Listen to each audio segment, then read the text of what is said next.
Hello, Judy here from the Quilting Bee in Massillon, Ohio. And I am here today to share with you my progress through this collage from Emily Taylor that is entitled Little Old Lady Who Lived in a Shoe.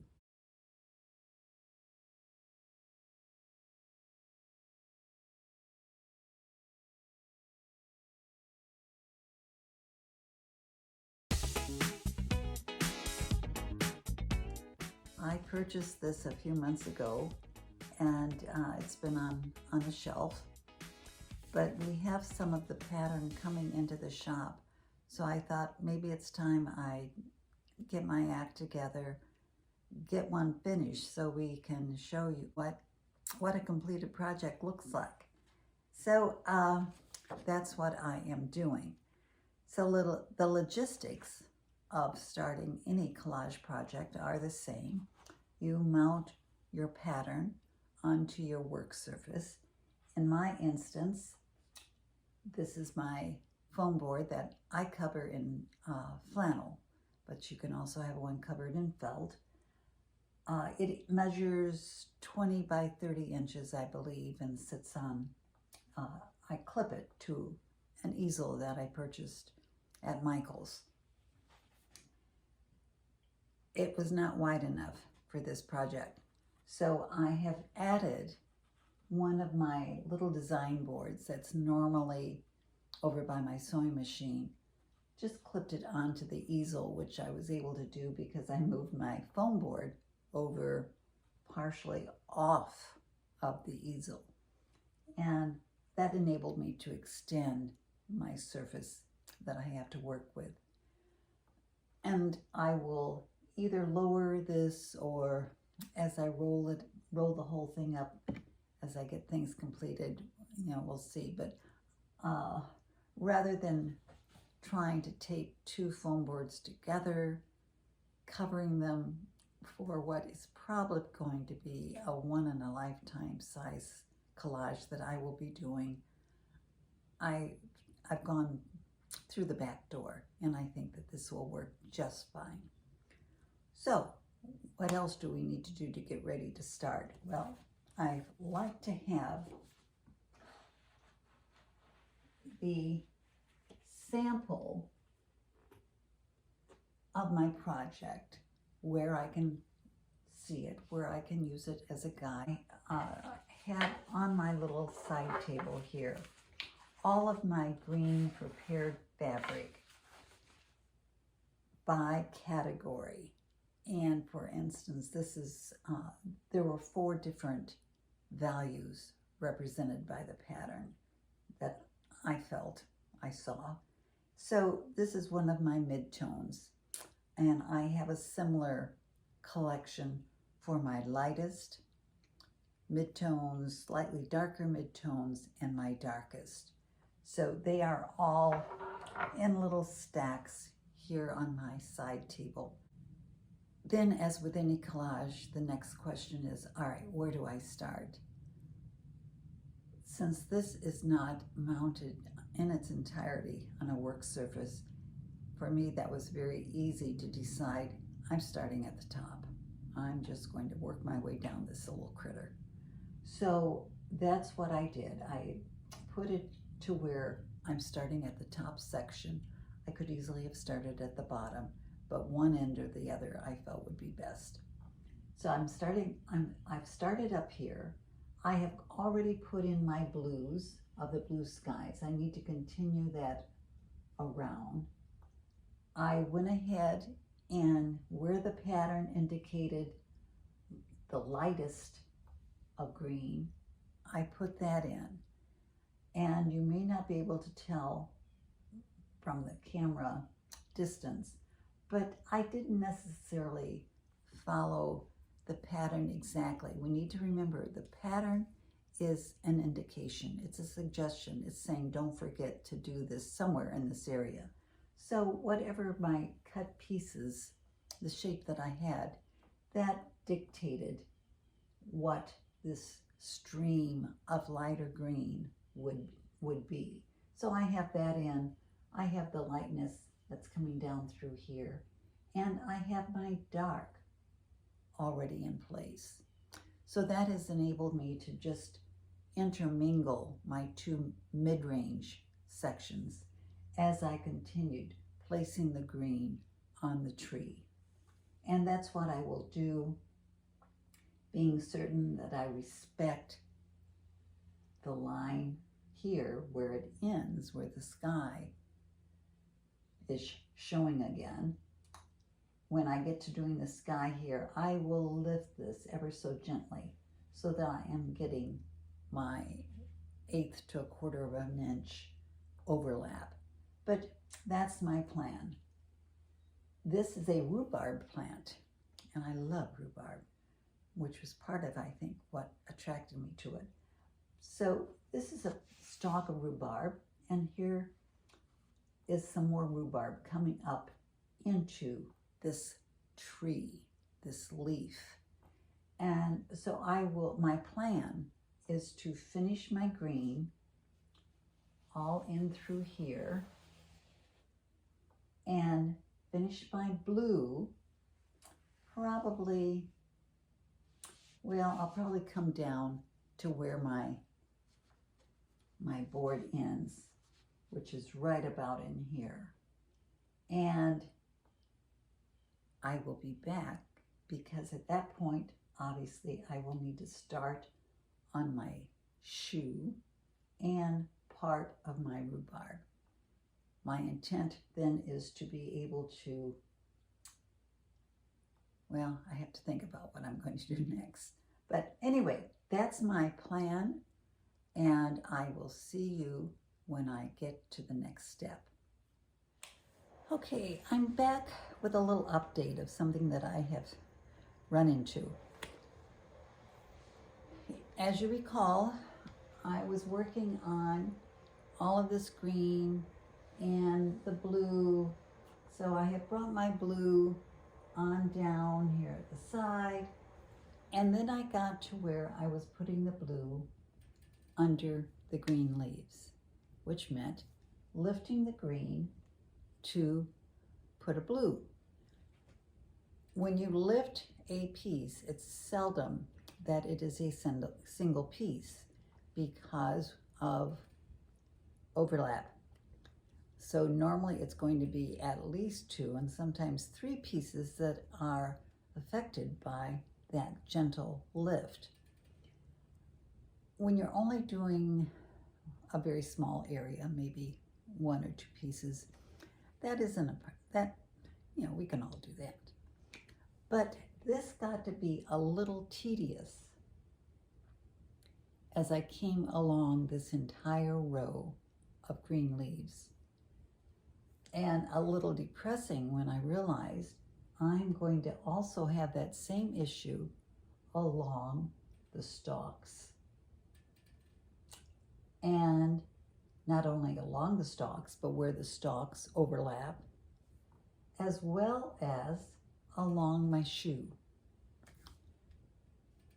So what can I do to minimize the lifting that I will have to do? And after a serious amount of contemplation, it came to me. I'm going to use the parchment paper technique. So what I have done is traced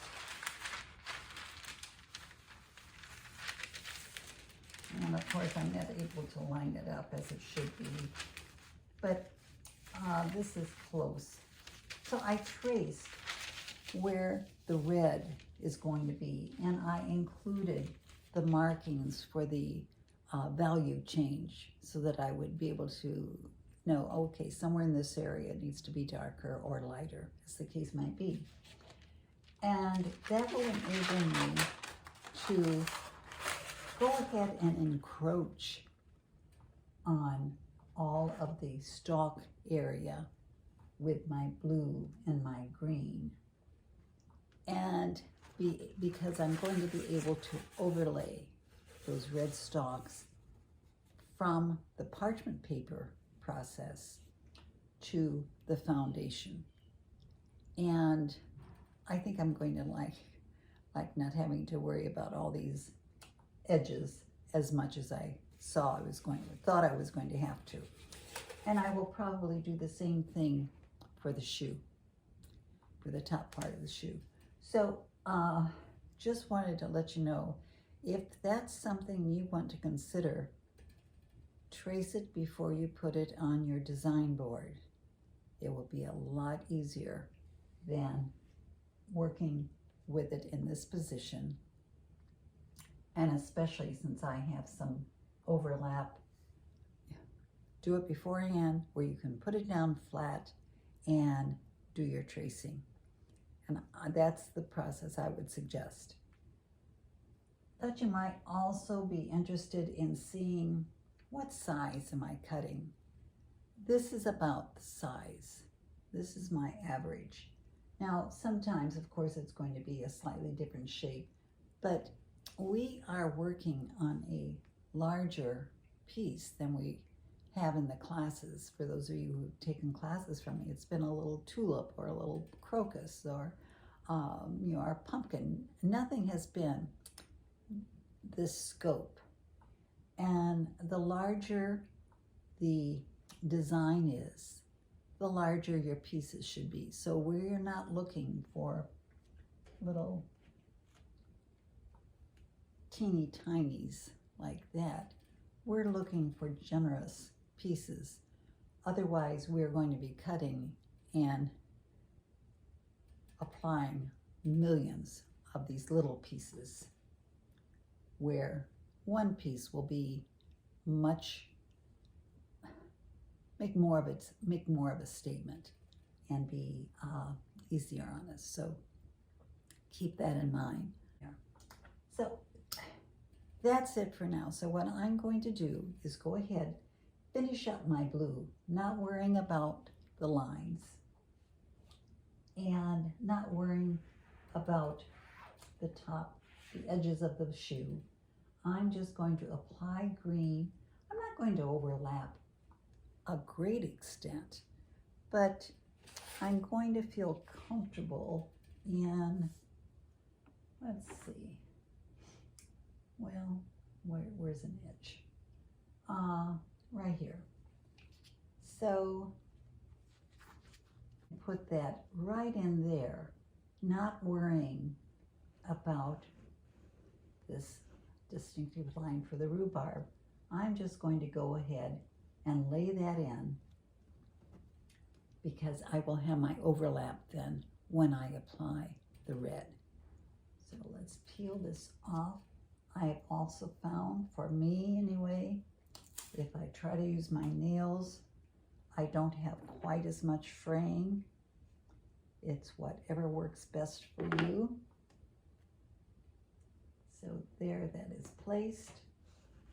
And I've overlapped onto where the red will be, but I'm going to be just fine. So I also like to, if I've cut a piece, maybe I have a little bit left over, I think I can use that right here. Let's go ahead and get that placed. Why lay it down and either cut another piece or try to find it later? So there I am.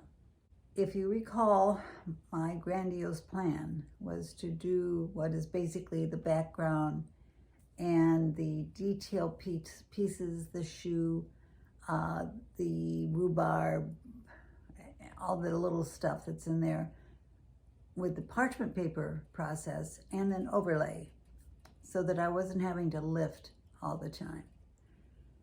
Well, what happened, and I'm going to try to get out of the way here where you can see what I'm talking about, as I continued my blue, my landscape, my background, down into the foreground, and you are not seeing that. Let me move this just a bit. I realized I'm running into all kinds of other things that I'm not going to be able to overlay everything, if that's making any sense at all.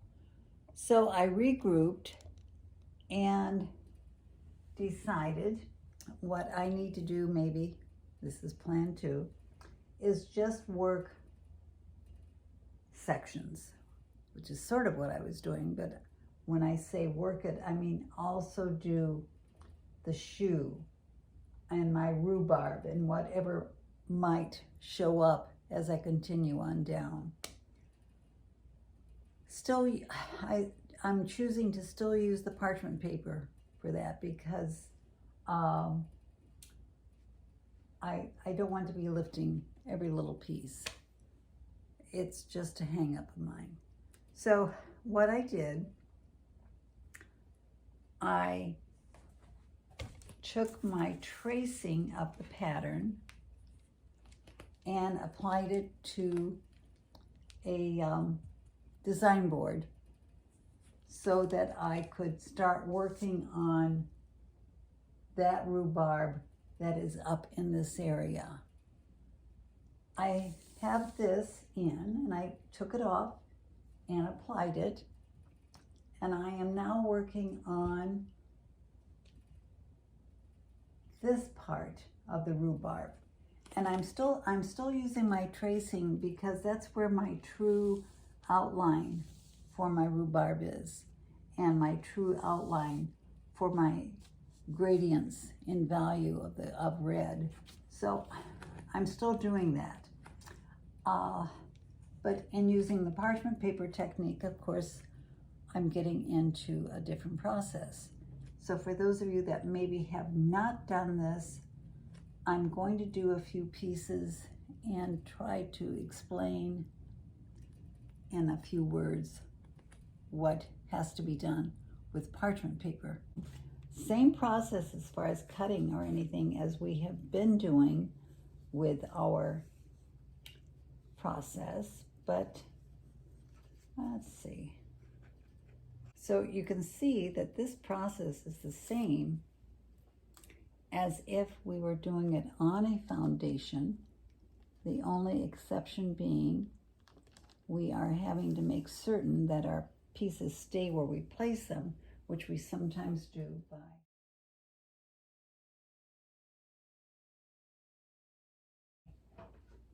applying just a little heat to soften up, start to warm up the back side, that sticky side. I'm not pressing it to another piece because it will stay, but I'm just giving it enough heat that it will stay where I place it on my parchment paper. I will look at this and say, all right, does anything stand out? Is it pleasing to my eye? And if it is, I will very lightly go over the entire thing with my little mini iron. And at that point, I'm adhering fabric to fabric. Not letting it be permanent, but just enough to where it adheres to each other. And then I will be able to peel this off and place it on my board. And I'm going to show you what I mean by that. All right, here is the piece. Now it's all one piece that I had done on parchment and heated slightly, and it comes off as a whole. So I can now place it on my board, and it's going to stay in place until I steam it good and make all of this permanent. So that's parchment pressing in a nutshell. But as I say, I think I'm going to see how I go with that coming across, see how I go, and I will be back. So I am doing the roof of the shoe, and what I have done is looked at the picture, and I see browns, I see tans, and I see rust with a dark gray to black heel. So that's how I've been sorting my fabric. And I will let you see my fabric here in its little piles.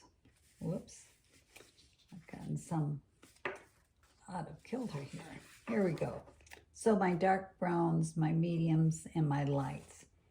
These are the fabrics that I will use along the front of the boot, but I haven't sorted those yet because I will be working on that as a unit. I've also pulled some dark blues and dark purples to use in the very darkest area, the eaves and up in the peak of the roof where I need some really deep color. And these browns, or I'm sorry, these purples and blues and a dark green would also serve me well.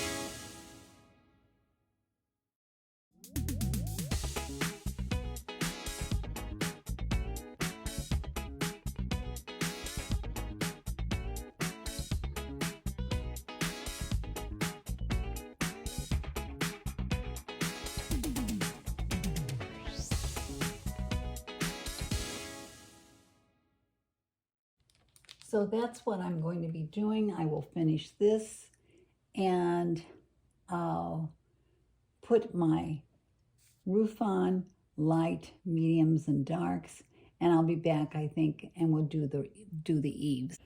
Okay, I am back. I have gotten in all of my roof, and I sort of misled you before.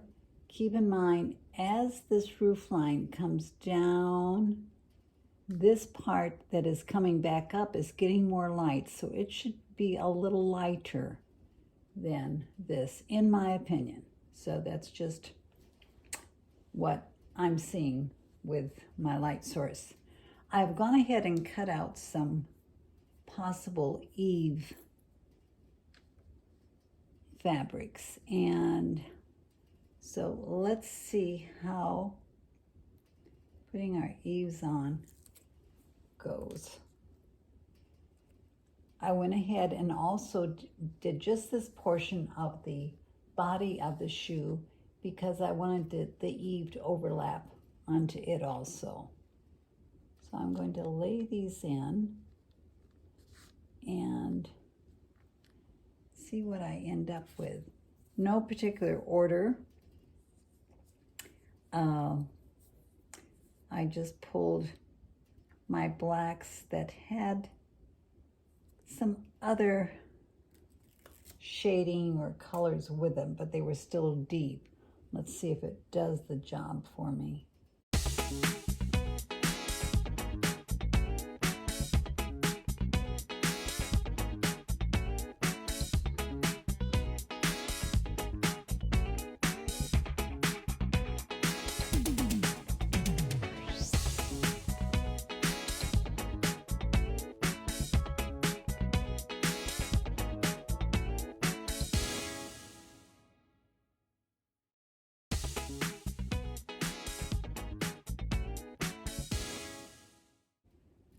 I wanted to make mention, and maybe I said this before, and if I did, I apologize for repeating myself.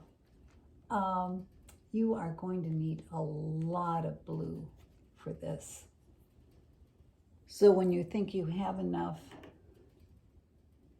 collect more, because I was amazed at how much blue I needed for the sky. The sky covers up a good portion of this project. So I am now ready to do the body of the shoe. One thing I noticed, and I am running out of time here, in the pattern, this is blue, this window, and that's as though it's going through the whole shoe. I'm going to assume that the interior of this boot is the same color as the front. So that's how I'm interpreting visually what I'm looking at. So mine will be this lighter tan in here, looking to the interior of the boot. You may have an explanation for it being blue, but just give that some thought. So that is it. See you the next time. Okay, I am back, and as I had promised, I'm showing you what I had completed up until I started working on the shoe. So all the stalks of rhubarb are in, the sky is in down to the boot, and I have done the upper part of the shoe on parchment paper. I very slightly pressed it and peeled it off, and can now lay it on my foundation. And it fits. Every now and then miracles do happen. I obviously didn't trace it correctly, but that's all right. That is not going to be an issue. So what I will do now is gently adhere this piece to the foundation so that I can now pull out my parchment paper tracing of the lower part of the boot or the shoe, and get that done so that I can work on down the foundation piece. So that's where we are, and I will see you with the bottom half of the shoe. Okay, I have put my parchment tracing of the lower part of the shoe on my design board, and I think you can see I laid this on top of my foundation piece, so I was able to show where I ended before, and so that I will be overlapping a little bit. This is the tree that's overlapping. So as I do my fabric, I will come in here a little bit and continue on down until I get to the sole of the shoe and the heel. Here is the tree over in here, again, that I will deal with when I get into that area.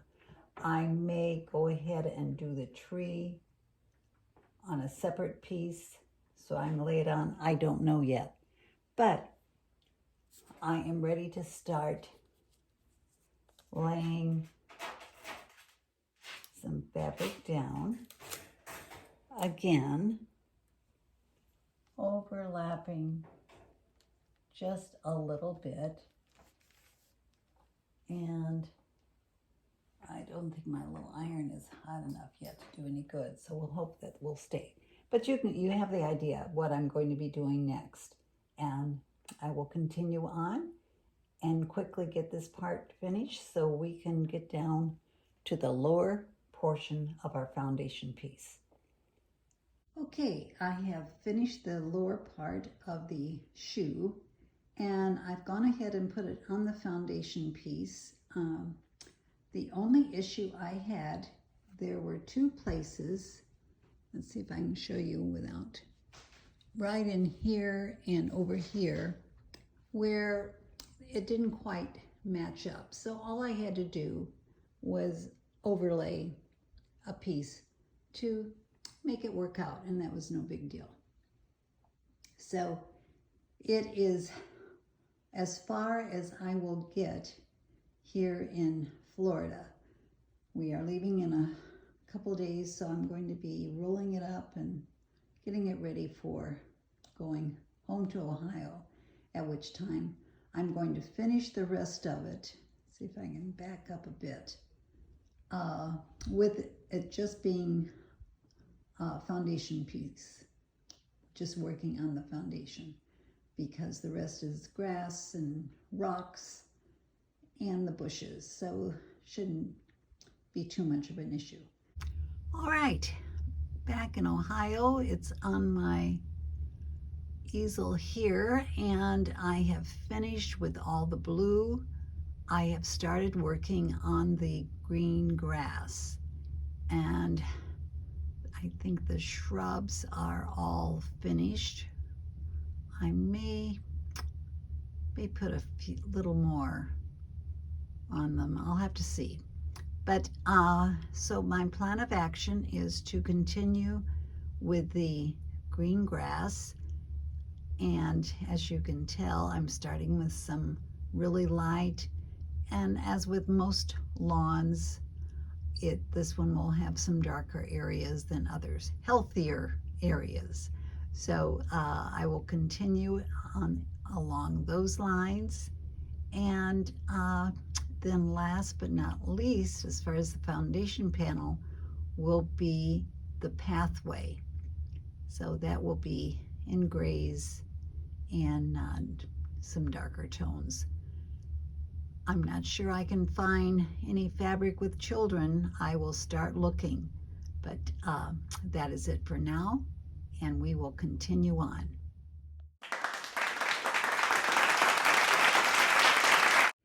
Here it is, all pieced, and I have hung it on our design wall, and am deciding whether I'm going to add the children. Let me move in here a little bit so you can see I've placed cutouts of children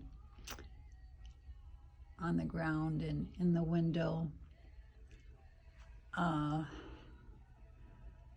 They are not secured yet. I'm trying to decide, but it is pieced, and once I make up my mind on the children, it will be ready for the quilter, and then I will show you the final hanging. It was fun to do, but a challenge because of its size. But I think I've learned a lot from doing it, so I'm glad I did it. And if you are working on it, I wish you well and enjoy. I'll be back with the finished hanging.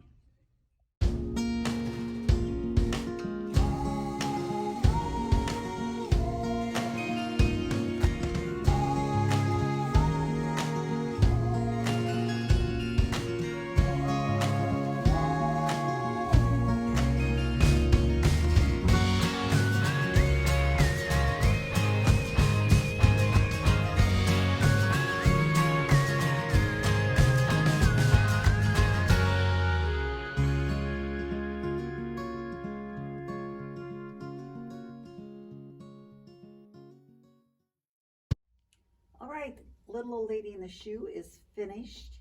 I am only going to be hanging it, so I just put any old fabric on the background. If you're going to use it for a coverlet on a crib or something, you'll be more particular.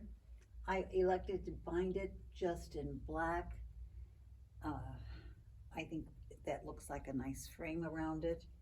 The only other thing I wanted to mention, we do have fabric of the children available if you elect to also include children on your piece. And my long armor, which is Amanda, used a slightly larger needle. So that's some, if you're going to have it long arm, that's something you might want to mention to your long armor. But it is finished, and I am pleased with the way it turned out, and I hope that it's something you might want to start. So if you do, we have them available at the Quilting Bee in Massillon, Ohio, or online. See you soon.